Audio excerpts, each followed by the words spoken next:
in the last parliament session, during the last parliament session, we had raised this issue of Pegasus, and because we felt that it was an attack on the democratic structure, on the foundations of our nation.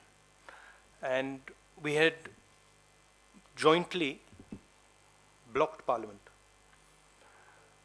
So today, the Supreme Court has given its opinion and basically supported what we were saying. What we were saying, we were asking three basic questions. Who authorized Pegasus? Which agency, which person authorized Pegasus? As we all know, Pegasus cannot be bought by a private individual. It has to be bought by a government. It is a weapon. So our first question was, who authorized Pegasus? Our second question was, who are the victims of Pegasus? Who was it used against?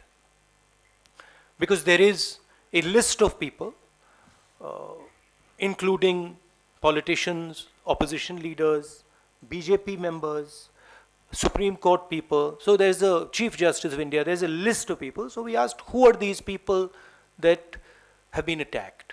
And the final thing was, and I think this is a very important thing, did any other country have access to information of our people? Were they privy? Was this data kept with them? And we didn't get any answer. In fact, no reply was given to us. Pegasus is an attempt to crush Indian democracy. It's an attempt to make sure that the vibrancy of the democracy, the conversation that takes place in a democracy, are crushed and people are controlled. So it's